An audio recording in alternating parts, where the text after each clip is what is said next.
Hi, this is Mike, and I'm just going over a few features of the house at 2826 Barouni Court.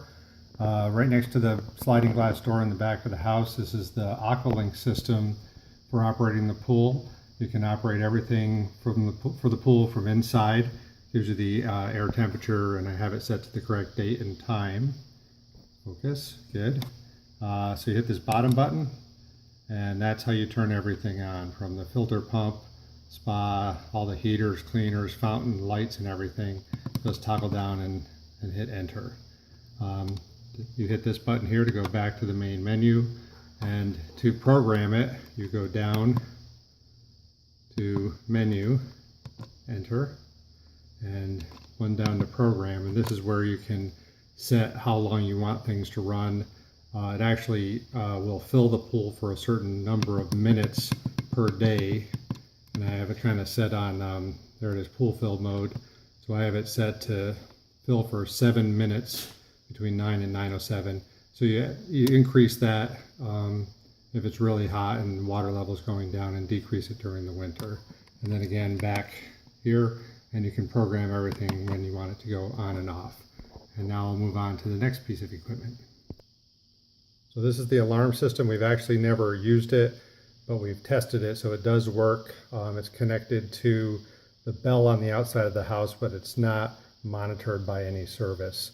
You can turn on the chimes, or you could set the alarm to make a noise if somebody breaks in, and you could pay if you wanted to hook it up to a monitoring system. And here we have the network connection in the back of the master closet.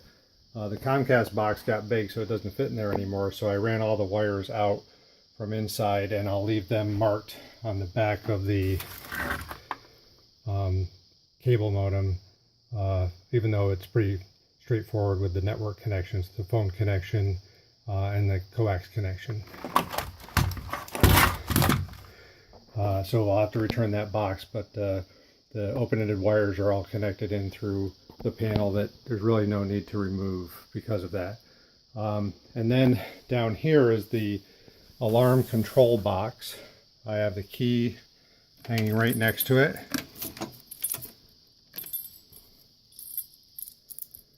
And the only thing that we have to do with this occasionally is replace this. It's kind of like a motorcycle battery. So if the power goes out, you still have an alarm system. This is a safe that we had built in. It's actually anchored down into the floor and sandwiched in with the closet built-ins. As you can see, I've got the manual for the combination lock. I'll leave it right on top of where the safe is. The current combo, I'll probably leave it open, but in case it closes, is 102493.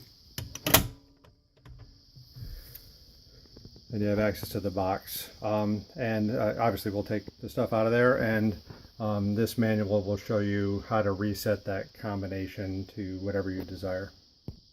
Okay, so the entertainment system in the family room, you have a 60-inch flat screen TV. Upper left you have a surround sound amplifier and a DVD player. Up on the right, Monster Power Manager, and the cable box that I have to return, but I'll leave all the wires marked when I take that out of there. Remotes. This is the remote for the TV. This is the remote you'll get from Comcast. Basically, it's got a slider on there. You slide it to one side to turn on the TV, and then you slide it all the way to the opposite end to turn on the surround sound. It says audio, and they'll both come up. There we go. We got picture, and we've got sound. In the matter of the plaintiffs of Hinkley, California versus Pacific Gas and Electric.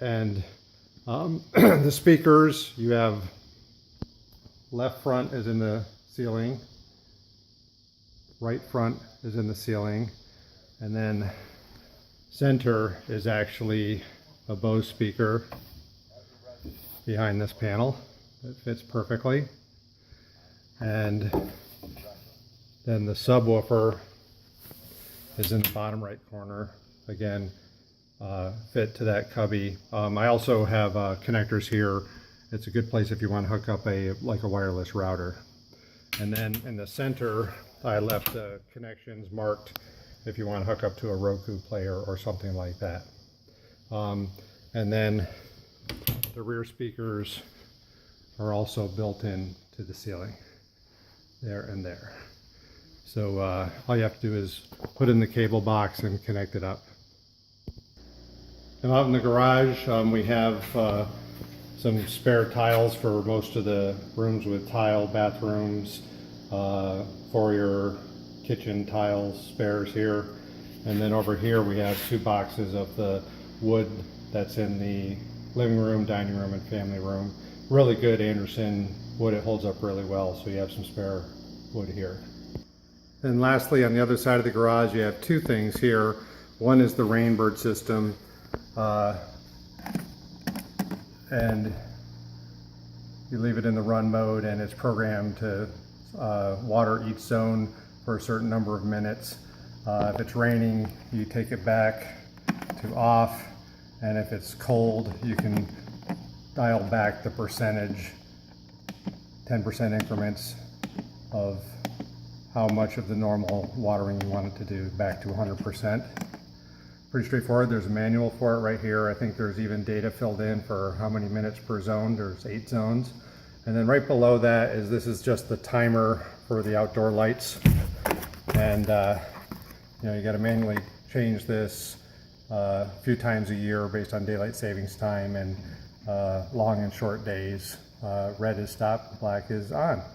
And so that's pretty much it. Everything is pretty self-explanatory, and I'll be leaving manuals for everything that we have.